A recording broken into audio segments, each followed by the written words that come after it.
In today's episode, I am joined by Carolina Hurricanes play-by-play announcer Mike Maniscalco as we preview this upcoming season, as well as discuss his history covering the team and the growth of hockey in the Raleigh area. Enjoy. You're Locked On Hurricanes, your daily podcast on the Carolina Hurricanes.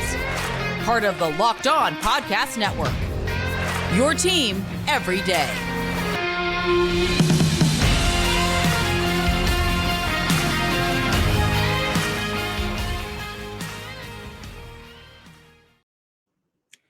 Hey there, Caniacs. I'm your host, Jared Ellis, and you're listening to Locked On Hurricanes on the Locked On Podcast Network, your team every day. And as I mentioned in today's episode, I am joined by one Mike Maniscalco, Carolina Hurricanes play-by-play announcer.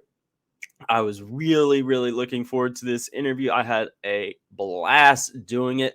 As I mentioned in the interview, this was one that I was able to check off the bucket list. But before we get into all of that, I do want to once again thank you for making Locked On Hurricanes your first listen of this Tuesday afternoon. Follow the show on Twitter and Instagram at LO_Hurricanes. And follow myself on Twitter at JaredEllis_96. As I mentioned, I had a blast doing this interview. Again, is a bucket list guest checked off for me. But before we dive into that interview, I do want to tell you about today's sponsor, and that is Athletic Greens. Athletic Greens has been a partner of the network for quite a long time. So maybe you have tried it, maybe you haven't. But if you haven't, you're probably asking yourself, what is it? Well, with one delicious scoop, AG1, you're absorbing 75 high quality vitamins, minerals, whole source superfoods, probiotics, and adaptogens to help you start your day off right. This special blend of ingredients supports your gut health, your nervous system, your immune system, your energy, recovery, focus, and aging, all of those things. And it's lifestyle friendly. So whether you eat keto, paleo, vegan, dairy-free, gluten-free, whatever, it is good for you. And it contains less than 1 gram of sugar, no GMOs, no nasty chemicals or artificial anything, while still tasting good. Helps support better sleep quality and recovery, supports mental clarity and alertness. And one of the best things about it is that it uses the best of the best products based on the latest science with constant third-party testing and product iterations. It costs you less than $3 a day. You are investing in your health, and it's cheaper than going and getting a coffee every day, and it's cheaper than getting a whole bunch of different supplements. You're investing in all-in-one nutritional insurance. So right now, it's time to reclaim your health and arm your immune system with convenient daily nutrition. It's just one scoop in a cup of water every day. That's it. No need for a million different pills and supplements to look out for your health. And to make it easy, Athletic Greens is going to give you a free 1-year supply of immune-supporting vitamin D and 5 free travel packs with your first purchase. All you have to do is visit athleticgreens.com/NHL network. Again, that is athleticgreens.com/NHL network to take ownership over your health and pick up the ultimate daily nutritional insurance. Now, folks, like I said, today we have Mike Maniscalco on the show. Again, I cannot say it enough. Thank you to Mike for coming on the show. This was, again, a bucket list guest for me. Got him on the show. It's absolute blast to have him on and talk to him. And I really hope you guys enjoy this as much as I did. Enjoy, folks. There we go. All right, Caniacs, I am joined today by the one and only Mike Maniscalco. You guys know him as the play-by-play commentator of the Carolina Hurricanes. How are you doing today, Mike? I'm fine, Jared. Thanks very much for having me. Yeah, of course. I've been wanting to have you on the show for, about as long as I've been doing the show now. So able to check this one off the bucket list. So I'm very excited. Oh, happy to be here. All right, so diving on into this, something that folks are talking a lot about right now is a position battle heading into training camp. The Hurricanes have a very deep roster, which is no secret. And as I mentioned, there appears to be a bit of a position battle starting to brew between Ethan Bear, Jalen Chatfield, Jake Gardner, Dylan Coughlin, and now Calvin DeHaan may be coming back into the fold because he recently signed a PTO. What are your thoughts on that potential battle heading into training camp? Well, I think one, competition is always good when you've got guys pushing for spots on a roster, especially as deep as this Hurricanes team is, Jared, as you mentioned. I don't think that you want guys coming into the season thinking that, everything's earned and there's nothing up for grabs. I think whenever you have guys who can push and push for more time, and that doesn't necessarily mean that things are locked in the top four. I think we know they are when we look at the defense and how it plays out. But you want to have so many guys who are, I like to call it Swiss Army knives. They can do more than just one thing. You don't want a guy who all he's going to do pair. Ideally, the guys who play on that third pair can kill penalties. Maybe they can jump up because injuries are going to happen. We know this in the course of a season. Can you have them jump up and play alongside Jacob Slavin, a Brett Pesce, Brady Shea, Brent Burns? So the DeHaan PTO interests me because I think that he fills the role that Brendan Smith had last year. A veteran guy. He's been around the game. He's been in the postseason. He knows this organization clearly because he was here 4 seasons ago. So he knows how they run. Different defensive coach back then. It was Dean Chenoweth, and now it's Tim Gleason. But, the principles are still going to be the same. So is he a guy who can add value, come in and be that 6'7" defenseman for the Canes?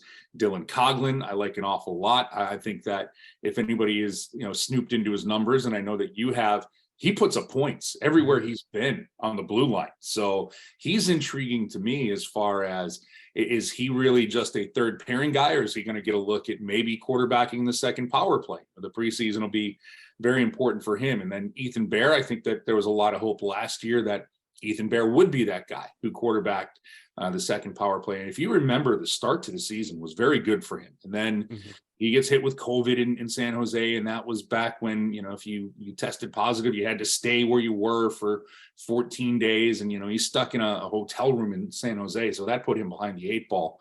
I think I'm giving you an answer to every single one of these players. Don't know if you want that or not. No, but I'm fine with it.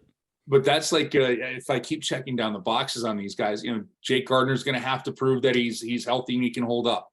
I think it's a big training camp for him when it gets to it. We'll see.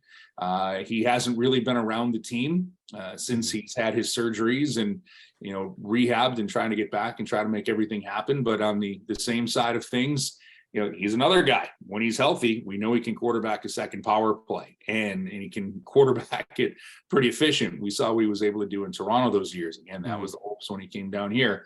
And, I think what Jalen Chatfield has done is he's played himself into being an NHL player. I really liked what we saw out of him last year. He's dependable. You know what you're going to get out of him every single shift. I think he'd be a decent penalty killer. We saw that too.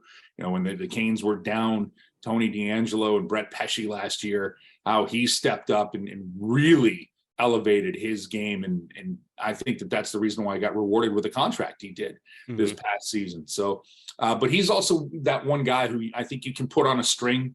You can keep him in Chicago if you need to, but I would like to see him get a real good look with his club. So that bottom pairing, there are 4 or 5 guys who could be regulars in the NHL, and they're going to be wondering if they're going to be having a job at the end of training camp. So I think that's a really good position battle to look out for. And it's not just who's the 5-6, it's who else can bring something to the table, who can be on the power play, who can be on the penalty kill. And that's why, again, I'll go back to Calvin DeHaan is kind of interesting to me because I know he'll kill penalties for this team. We've seen him do it. Coughlin's pretty interesting to me because is he going to get a look on the power play? And I know that Rod Brind'amour does not like to label them. He goes, you guys label the units, but whatever grouping he's put in, I'm wondering if he's going to get a long look at being a power play quarterback for the Hurricanes, because that's where his career has been trending. So it's good. I like it. I don't like when we go into a training camp and, all right, we just want to make sure everybody's healthy. just get out of this and go to the next one. I think you want to kind of set a tone and set some internal competitions for spots. And it's not just the defense. I'm sure we're going to get into that, but that's the most prominent one right now, at least as far as the names and the lack of spots for those names that the Hurricanes have right now. Yeah, for sure. It is definitely going to be very interesting to watch. I'm very much looking forward to it. And moving on to the other side of the ice with the forwards, Max Pacioretty.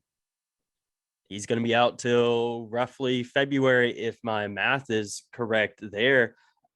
Who do you think steps up and slots into what you figure would probably be, on the second line, maybe the first line there for him? Because that's another position where you're like, all right, who's going to be where? Because you had a lot of guys leave in free agency this year. So those spots were opening up. A lot of people have been thinking Jack from Chicago, he's going to be one that makes the move up. Derek Stepan, another guy on a PTO. Ryan Dzingel brought back on a two-way deal. A lot of guys that could potentially be cracking that roster. How do you see that battle going down? Well, I want to get one thing clear. Like when people are talking about Jack Drury, where he's going to fit, I think he's a center. I don't think, I don't think, but like if you're looking at where Max Pacioretty is, I don't think that you're going to see Jack Drury play the wing alongside, and run down the list. He's not going to be the winger with Jordan Staal. He's not going to be the winger with Jesperi Kotkaniemi. So I think that the ideal plan is Jack Drury stays in the middle. Like that's where they would, in a perfect world, you'd put him there. The guy who I'm looking to, because Max Pacioretty was brought in to score goals for this team. That's, if we're looking at an Achilles heel, especially come playoff time, it's where do the goals go and where do they come from for Carolina? The guy who I'm looking for in the regular season, he's already there, and he's already, I think we've all got him slotted in the top six. It's Marty Necas. This is a big year for me, for Marty Necas to pick up the slack of, all right, well, we thought Max Pacioretty was going to be the goal scorer. Well, no, this is the time for Necas to turn into, are you going to be a 25, 30 goal scorer? Now, I know he says he wants to play center too. So this is something that could be intriguing as this season moves along. Does he move into the middle? Does Kotkaniemi move down a couple of lines? I think that the team tried Kotkaniemi on the wing, and it didn't fit the way that I think both parties wanted it to. So he's set for being a center. So who's going to step up? Who's going to get that call? There are a couple of guys who are going to get a long look at it, but it starts for me with Necas. I think we already knew he was going to be there, but Necas and Kotkaniemi, and then what do the Canes do? Is it Teravainen who's on that wing, and you keep Svechnikov with Aho and Jarvis as the top line? So I think that's kind of the initial reaction I have to that. And then you add Paul Stastny, and I think the knee-jerk thing for all of us was, oh, well, you signed Paul Stastny because Max Pacioretty got hurt. I think that there's a yes and no to that. You can have two answers to this, and it's not the same.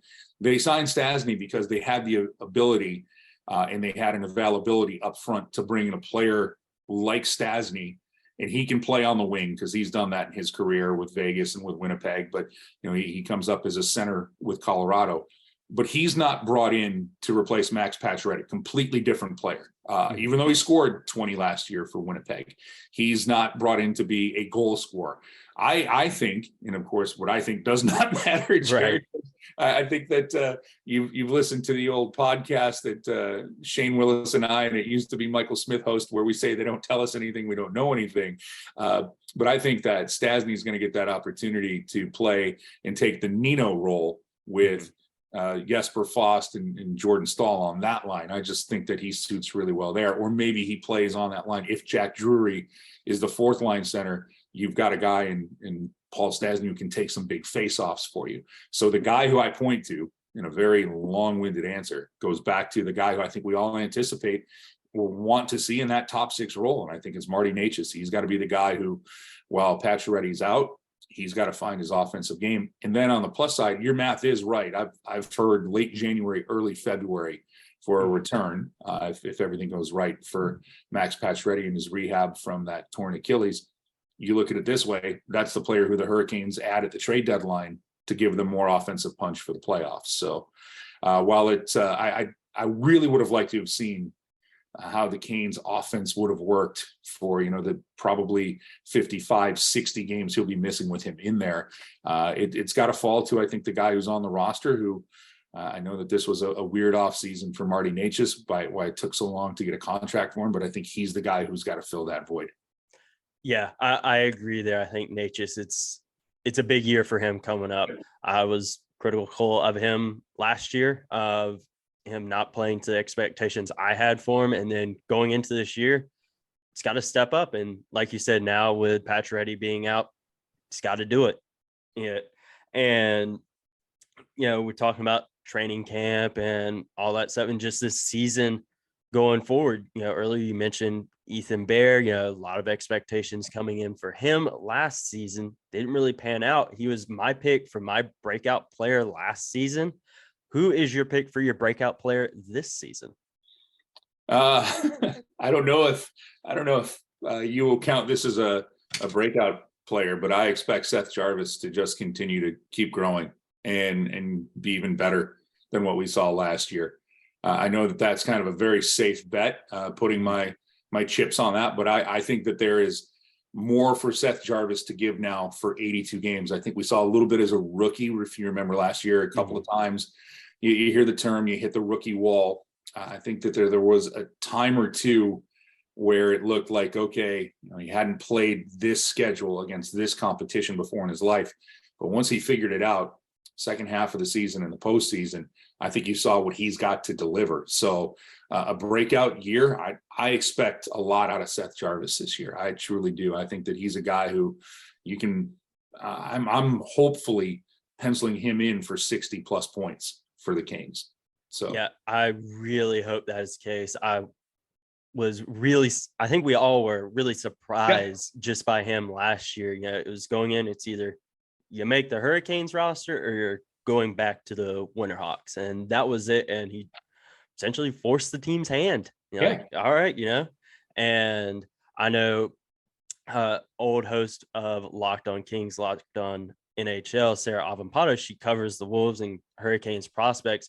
She absolutely loved his season last year of, just feeling very attached to him, and I think we all just got really attached to him. Of no one expected that last season, and getting that, it's going to be great this year. I cannot wait to see him. And yeah, he's definitely an easy pick to put in for breakout play of the year. I'm not sure who exactly, would be mine, but Seth Jarvis is a good pick for sure. The only other person I would put in there, because I think that question's always like, who are you expecting, to exceed, or you have no expectations of this player when they came in? And if you remember, Seth Jarvis, they had no choice, either keep him or send him back to junior.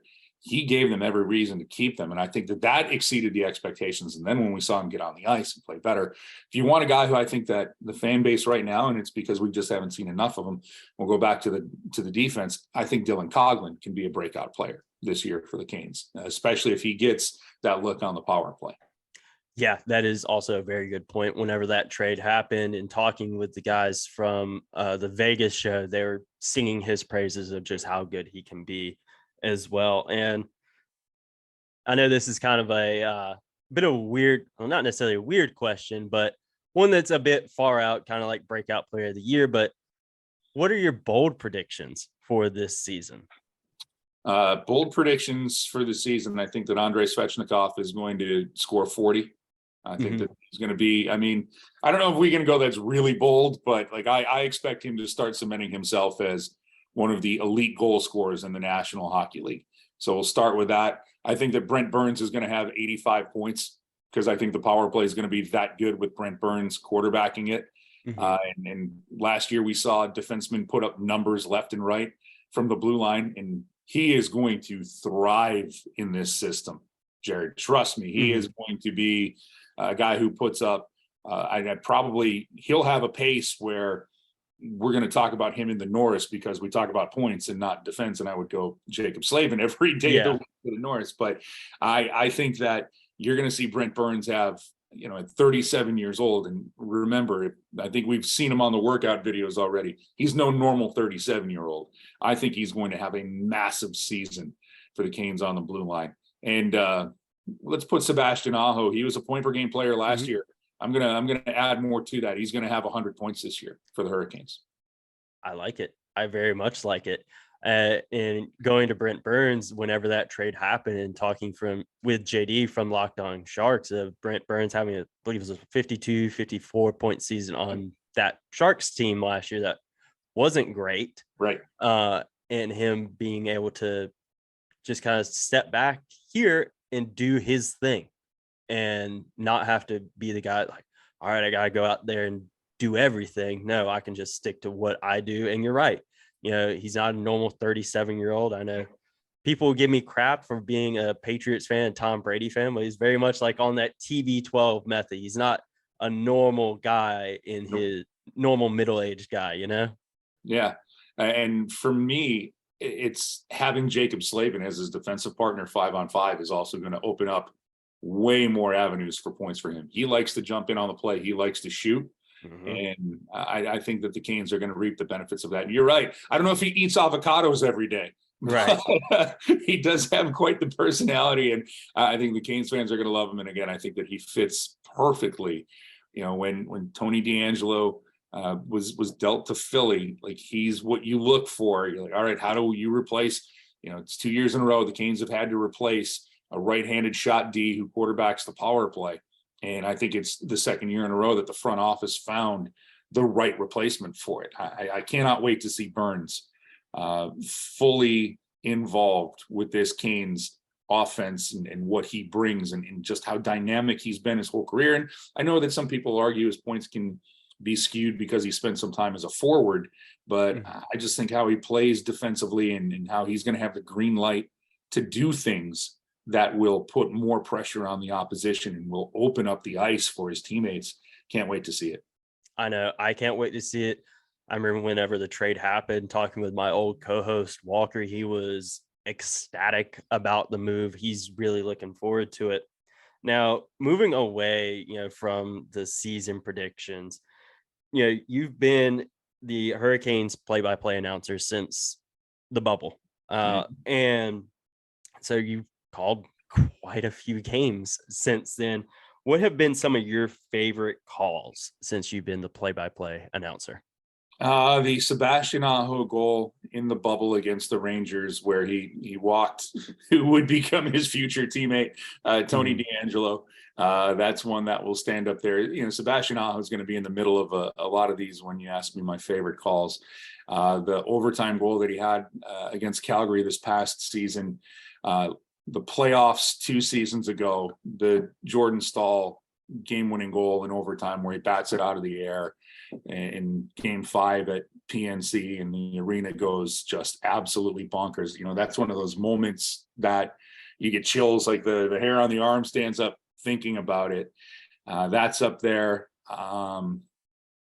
Just there have been so many moments that you run through and you try to boil it down. You're like, well, is this the all-time favorite, or is this the one that I liked better than that one? I just for a whole game, the Canes bouncing the Boston Bruins in Game 7 this year, because we kept going into that game and nobody talked about how Boston couldn't win at PNC. It was just, well, the Canes couldn't win in Boston. Well, let's see how Game 7 will go. And then Max Domi has that huge game, and how well Antti Ranta played in that postseason and the big saves that he had. Those are games that stand out for me. And there's some calls within those games that you look back on and they're pretty special. And I'll go back to that Rangers series in the bubble.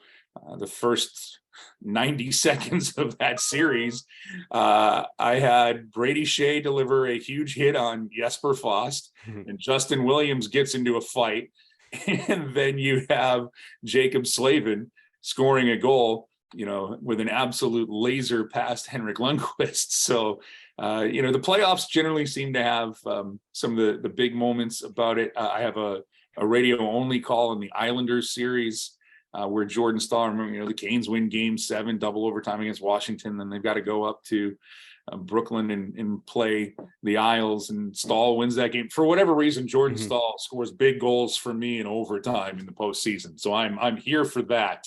Those calls are are ones that stand out for me. Yeah, I know. There's, like you said, just been so many, and you bringing up these moments. That Rangers game.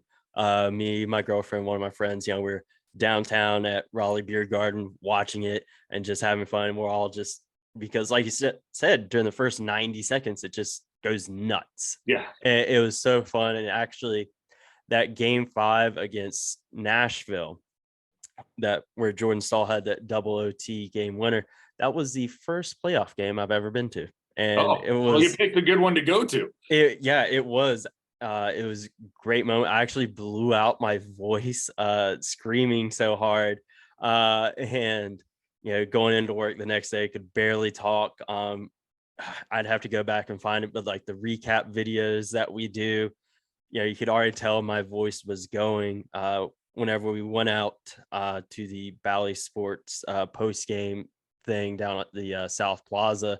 Ran into Scotty McCreery down there and just like, oh, what's up, Scotty? Fist bump, keep going. It was super, super fun. Yeah, I think that every Canes fan has realized just how special the postseason is. And I think they knew it before, because if we look at the history, it didn't happen all the time. And now we're in the middle of this great run of postseason hockey. And the reason why it's so great is that environment around the building. When the fans are there, the tailgating, nobody else has that in the NHL. And it makes a huge difference. And I can tell you, when you're walking out of the building and there are people still celebrating a win in the parking lot, 90 minutes, 2 hours after the game, the players pick up on that. Players, they tell everybody else about what's going on, and you got to see this environment. It's absolutely crazy. So to be a part of that since the bubble, with this run that this team has gone on in the postseason, it's been a lot of fun, and I don't see it ending anytime soon right now, the way that this team's constructed. Yeah, I know. I don't see it ending anytime soon either. And I actually have a question for you from Mike from the Locked On Leafs show. He asked if you could go back in time and be the play-by-play announcer for any sports moment, what would it be? Any sports moment? Yeah. Well, for me, being a USA hockey guy, 1980 kind of stands out. Knocking off the Russians in the semifinals at Lake Placid. But Al Michaels did a pretty good job with that call, so I don't think I could do it any better than that. For me, I don't know. I'm a big New York Yankees fan, so there's lots of moments that the Yankees have provided for me throughout the years, because the 80s were kind of bleak as a Yankee fan. Then that run that they went on in the 90s, maybe this is going to sound weird for some, because everybody would think it's a hockey call. In 1980s at the top of the list. But like I say, I recuse myself from that, because who's going to do it better than Do You Believe in Miracles? Right. So Don Mattingly's playoff home run against the Seattle Mariners in 95. I know it's obscure, but Donnie Baseball was, that was the guy who I modeled my at-bats after, and for him to finally get in the playoffs and hit a home run. And Gary Thorne, who of course a great hockey guy as well, with a great call, hold on to the roof, and they were outdoors, which made it better. But it's just so many. Like, if I could go back, if there's one singular moment, do I do it any play in history, or do I do one with my favorite teams that win a title? But pretty much I like listening. I am a huge play-by-play junkie. To hear some of the best calls, like, that's the thing people always ask me, oh, do you do this? Do you go, and do play-by-play? It's not like I'm going to a skate park and calling games, Jerry, in the summertime, but I'll go back and I'll listen to great games or classic games, and, the best who call it. And you're listening for just little things that they say, when they know when to say a word or when to stand back. For me, one of the greatest calls in sports history is Jack Buck, when Kirby Puckett hits a home run to send the Twins, and for the Braves fans who are watching, I apologize, but you all know where I'm going with this one, to send it to a Game 7, and the call is, "We'll see you tomorrow night." That's it. He didn't have to put anything else on it. But yeah, there's just so many moments for me to, again, pick just one. It's kind of hard to do. But if Al Michaels didn't have that legendary call in 1980 with the United States knocking off the Soviet Union in hockey in the Olympics, would probably be the number one call that I would want to be a part of. Yeah, my girlfriend and her family are gonna hate the Brave slander there. Hate it's not slander. They I know. Game 7. I'm just saying. I know they're gonna hate that. But again, you just bringing up the Yankees. That one hurt me because I'm a Red Sox fan. I mean, after 2000, after 2001, I really stopped watching baseball. Have the Red Sox done anything since then? Oh, just won a few World Series. Yeah, it doesn't ring a bell to me. Oh man. Now, you've also been covering the team since about 2007, if I remember correctly, when you're doing the radio, and then moved into the On Ice reporter in 2016. Something I mentioned with NC State Ice Pack head coach Tim Healy on previous episode was just the growth of hockey in the area.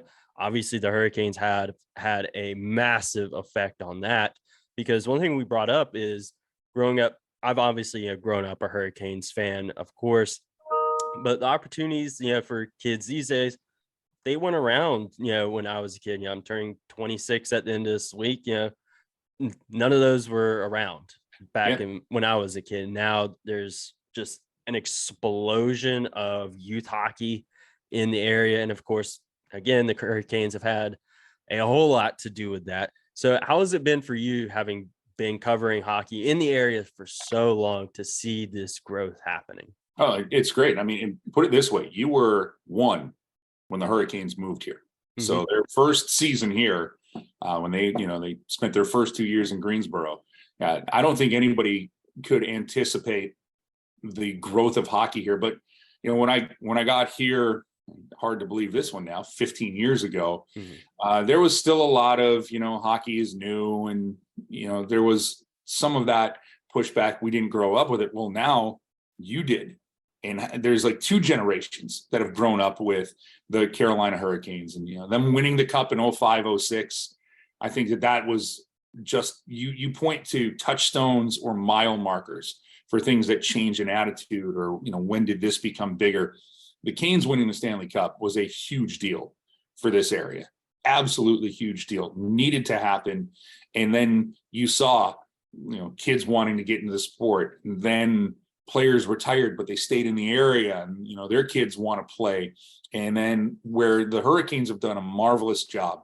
One, I think the access that they have given the community to the team is second to none. You do not find the access that this fan base, the season ticket holders, the media has with a pro team anywhere. I mean, I grew up in Buffalo. There's a hockey team and a football team there. In the NFL and the NHL, as everybody knows, you don't have this access to players, not like this, not on a regular basis. Definitely not in Toronto or New York or Montreal. You can talk about the pressures to play there, and how the media is always present, but I think how this team put themselves out in the community was huge. And then I've got to give a huge stick tap to Shane Willis for tons of reasons, besides being the guy who was on the desk with me for those seasons before my role changed with the Canes. But the other part of it with Shane, he has done a remarkable job growing the junior Hurricanes programs, where I'm sure that when you started, if there was ice available in 3 or 4 places, that was a lot. And now you have the first goal program, and the junior Hurricanes, they're in Charlotte, they're in Greensboro, they're all around the triangle with the rinks that are built. I don't think that you get the Wake Competition Center with the Invisalign Arena built if you don't have this youth program and this youth movement of hockey that's grown. So for me to watch it, it's awesome. It really is. And I like to tell the people who, oh, Carolina, they know there's hockey. I'm like, yeah, it's really good too. I'll go take a look at what their junior teams do when they're playing in competitions up in Canada or across the country. I'm like, it's taken a big hold here. So, and just in the 15 years that I've been here, it's been remarkable to see the growth of it, and it just keeps getting bigger and bigger and bigger. And I've said this before, and I firmly believe it. If the best goal scorer in the National Hockey League can grow up in Phoenix, Arizona, I have a feeling there's going to be definitely a first round pick, but maybe a first overall coming from Raleigh or the Triangle in the not too distant future.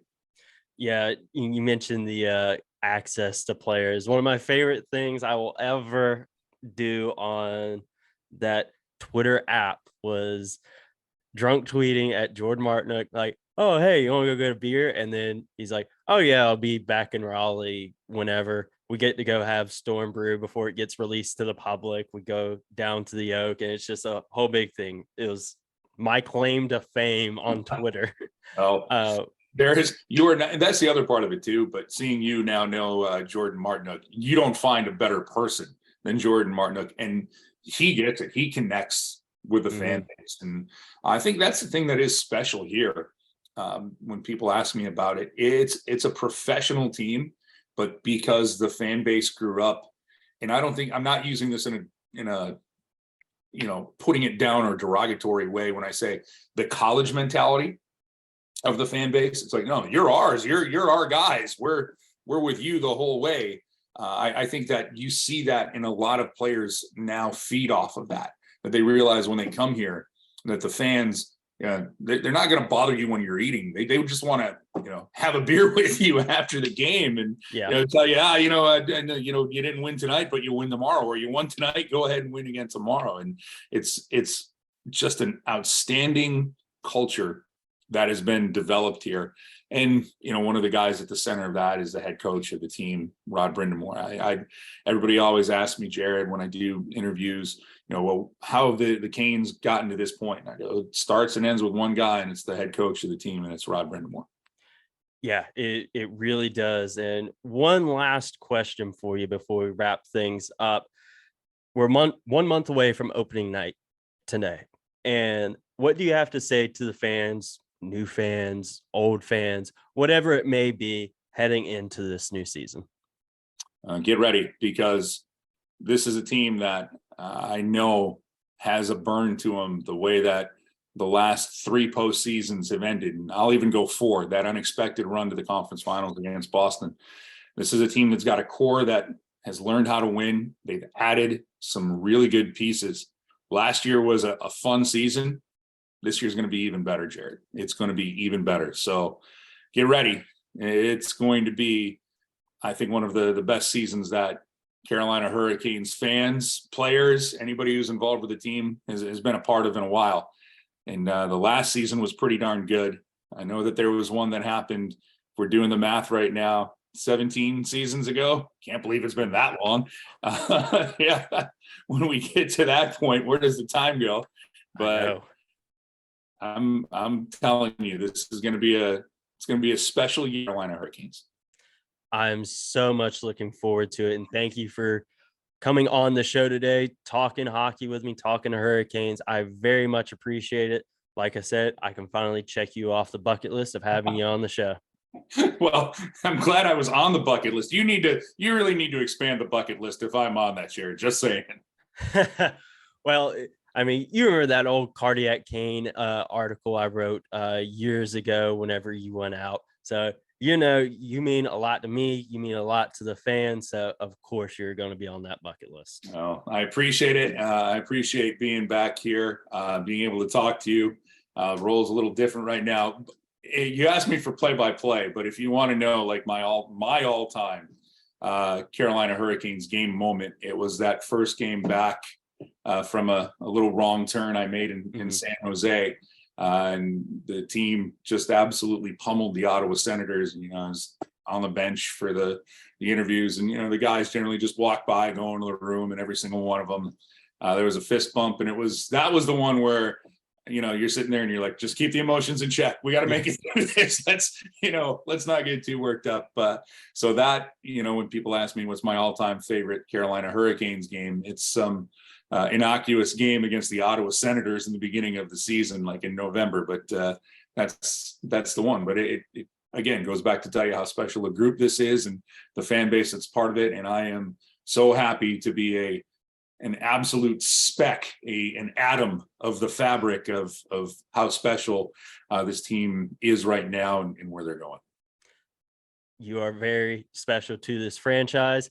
And where can all the folks that find you on social media, if they don't already follow you?